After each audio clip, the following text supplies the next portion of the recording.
Hello everyone, welcome to Math Facilitator. As a part of Polyset series, we have started our physical science syllabus.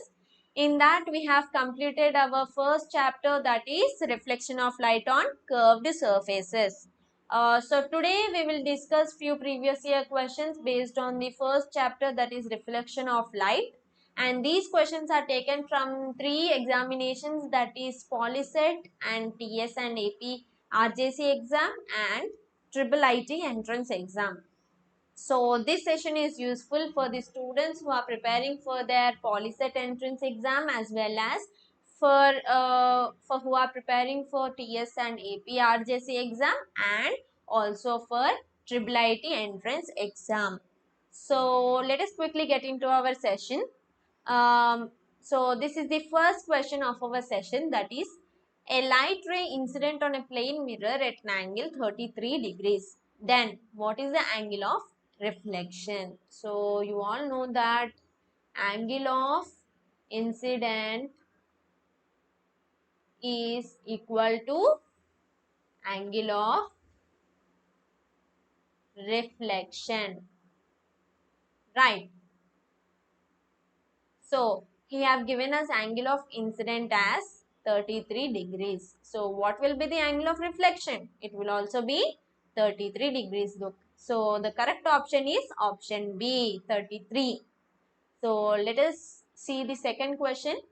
Light chooses a path which takes least time to travel between the points. This principle was given by this principle was given by a French mathematician of name Paredy-Fermat. So he stated that least uh, light chooses a path which takes least time to travel between the points. Okay. So let us move to next question, that is question number 3.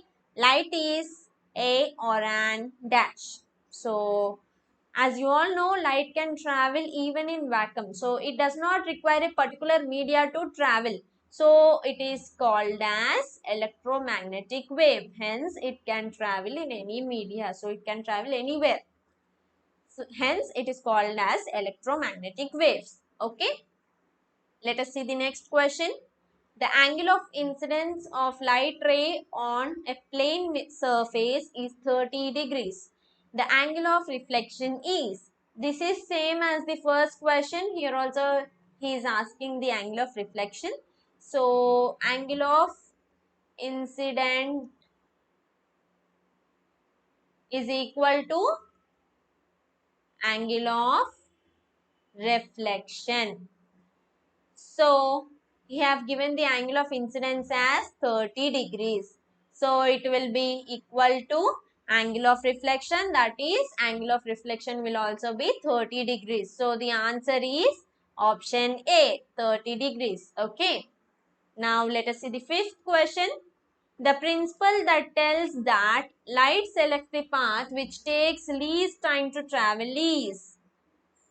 Just now we have learned the scientist name who have stated that light selects the path which takes least time to travel. His name is Paredy-Fermat and his principle is Fermat's principle. Okay. He have stated that light selects the path which takes least time to travel. Okay. Next question.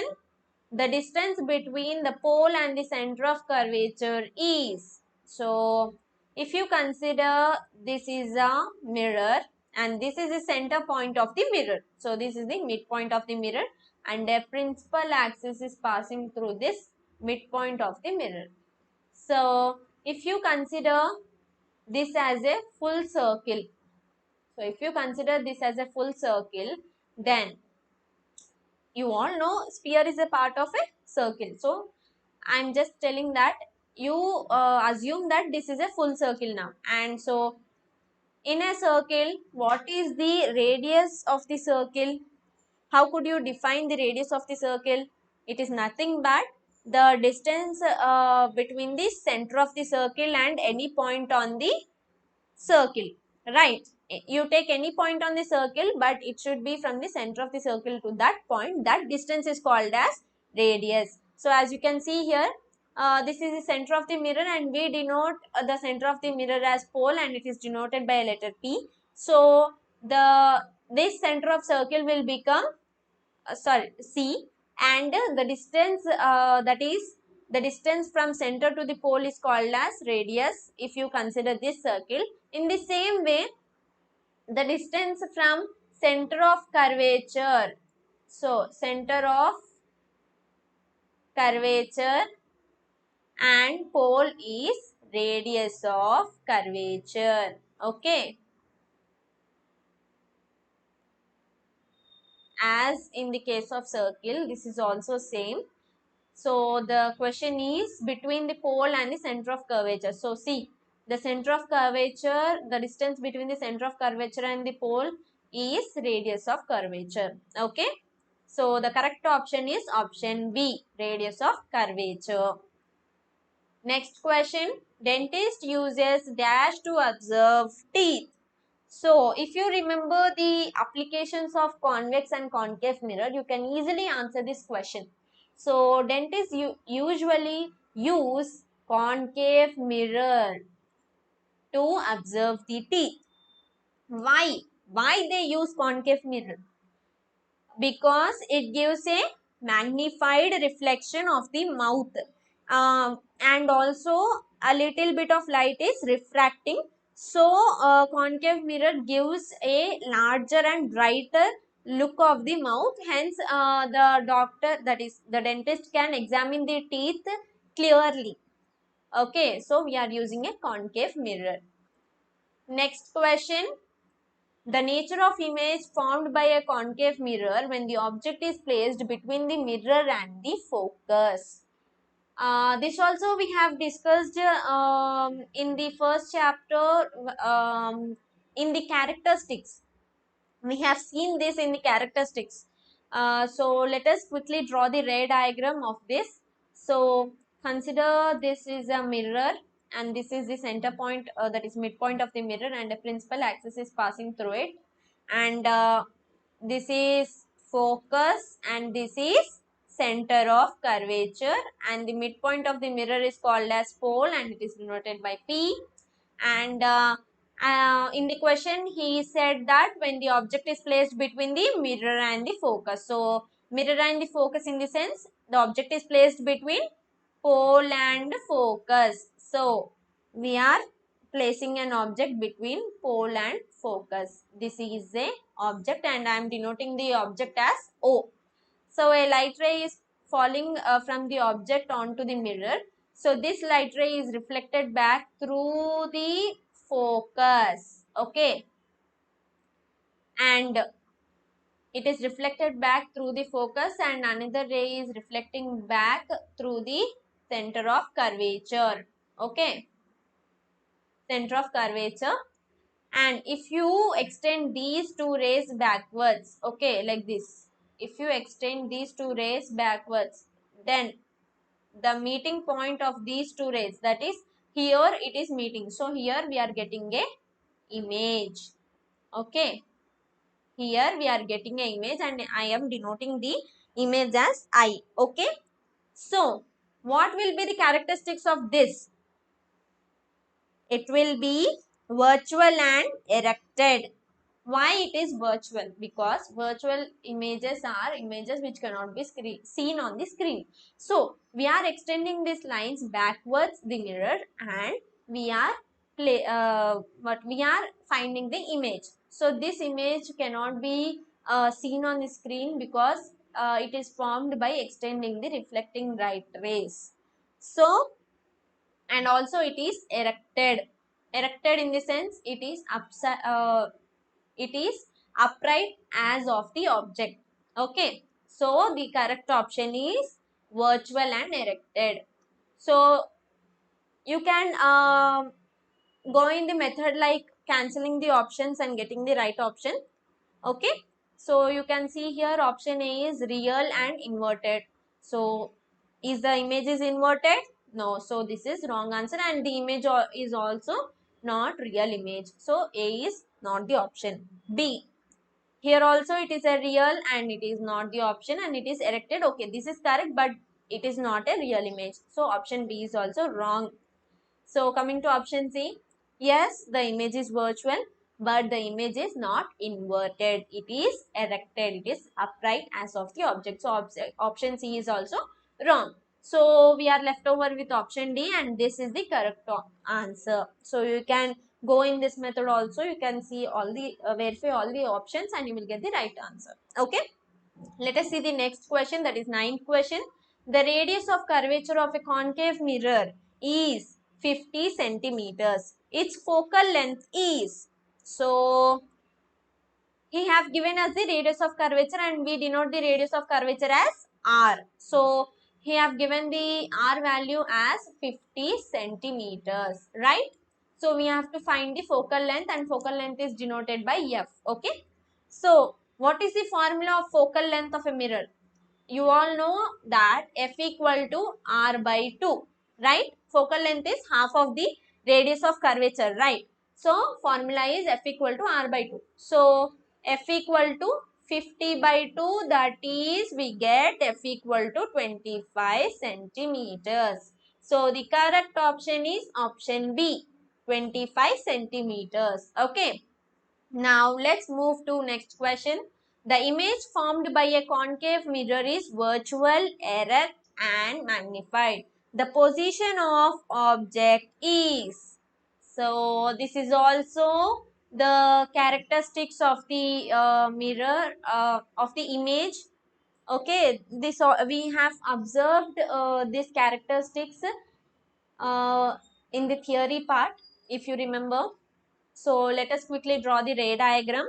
So this is the mirror. Sorry. This is the mirror.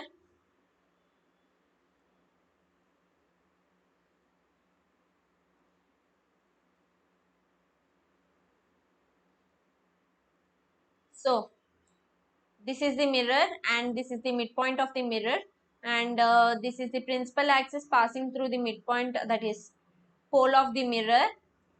The center of the mirror is is said as pole and it is denoted by letter P. And this is the focus of the mirror F, and this is the center of the curvature of the mirror C.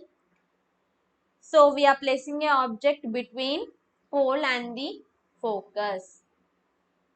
So let us see if we get the image like this or not. If we are placing a object between the pole and the focus and a light ray is falling on the mirror from the object and it is reflecting back through the focus like this, and another ray is reflecting back from the center of curvature. So by extending these two rays we will get a image which is virtual and erected, right? Just now we have seen this in the previous question. So this is also same like that. So the image we are getting is virtual and erected. So the two conditions in the question is satisfied, that is virtual and erected. Now it is magnified, right? The object the size of the image is larger than the size of the object, right? So the third condition also the third condition also satisfied. So the where is the object placed now? It is placed between pole and the focus, right? So when we are placing the object between pole and the focus, we are getting an image which is virtual, erected and magnified. Okay. So let us move to the next question. 11th question. An object placed at distance of 30 centimeters in front of a concave mirror of focal length 20 centimeters. The image formed at a distance of. So, here he gave us the distance, the object distance. Okay, he gave us object distance.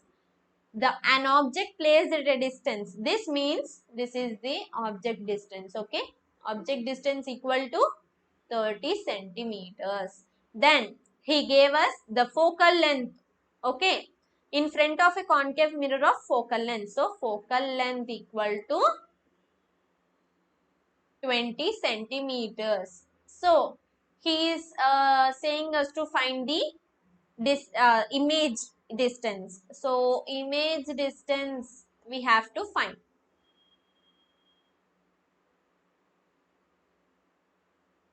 Okay. So what formula we can use here?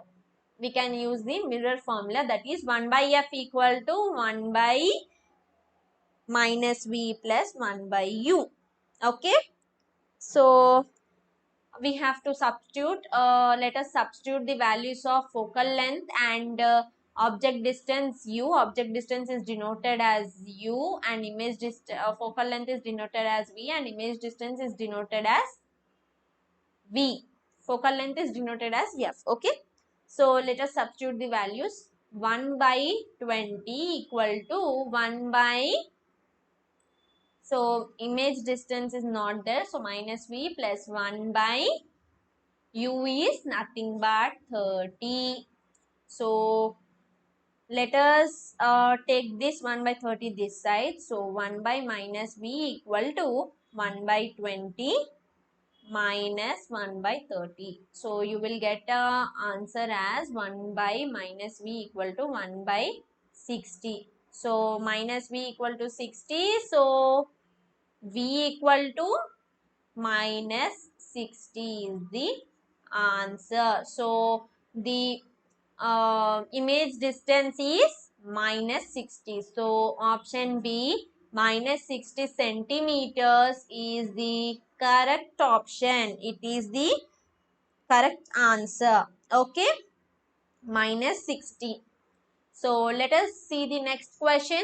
The distance between the pole and the focal point of a concave mirror is 15 centimeters. Then the radius of curvature is. So you all know how to find the focal length of the mirror. So what is the formula? F equal to R by 2.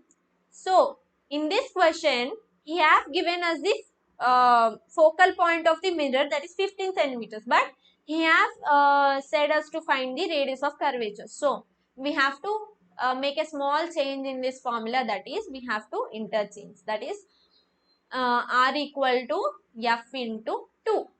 So R equal to F value is, they gave us focal length of 15 centimeters. So substitute that 15 in this F. So 15 into 2, R equal to 30 centimeters. This is the answer. So the option C is the right answer. 30 centimeters. Right? So let us see the next question. Read the following two statements and pick the correct answer. Now, first statement A, real image can be captured on screen. And statement B, virtual image can be captured on screen. So, which one do you think it is true? We have to say which one is true or false. So, option A is both A and B are true. D is both A and B are false. C is only A is true. D is only B is true. So, if you remember the differences of real image and virtual image, you can easily answer this question. So, real image can be captured on screen. Yes, it is absolutely correct.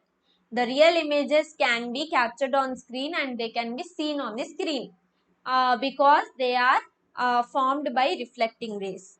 Whereas virtual image cannot be seen on the screen and they cannot be captured on the screen because they are formed by extending the reflecting rays. So they are formed inside the mirror, so we cannot see the virtual image on the screen. So statement B is absolutely incorrect, that is B is false. So option C is the right option, that is only A is true. Okay, let us see the next question. The nature of image formed in a convex mirror is. This is also same. It is virtual and diminished. Okay, it is virtual and diminished. This is the correct option. So if you can see, Virtual in the sense the images formed by the convex mirror will always formed inside the mirror, so it cannot be seen on the screen, so it is virtual. And the size will be diminished, that is the size of the object will be smaller, sorry, the size of the image will be smaller than the object, so it is diminished. Okay, next. So you can go by cancelling the options also. The option B is virtual and enlarged. So it is not enlarged. Whenever we are using a convex mirror, the image will be diminished. So it is not enlarged. So this is wrong option. Next, real. No, convex mirror cannot form a real images. So this is also a wrong option. Next, real and enlarged. So the same thing applies here. It cannot be real images cannot be formed, so it is a wrong option. So the leftover option is A, and it is a correct option. Okay, let us see the last question of our session. 15th question. If the focal length of the mirror is 20 centimeters, then the radius of curvature is, the focal length of the mirror formula is F equal to R by 2. So he have given the focal length equal to 20 centimeters. So we have to find the radius of curvature. So R equal to F into 2. So R equal to 20 into 2, that is R equal to 40 centimeters. So the correct option is 40 centimeters. Okay. So this is the correct option. So this is the last question of, this was the last question of our session. So uh, this is the last question of our session. Let's end this session. So subscribe our channel Math Facilitator. Do like, share and subscribe for more interesting and amazing videos.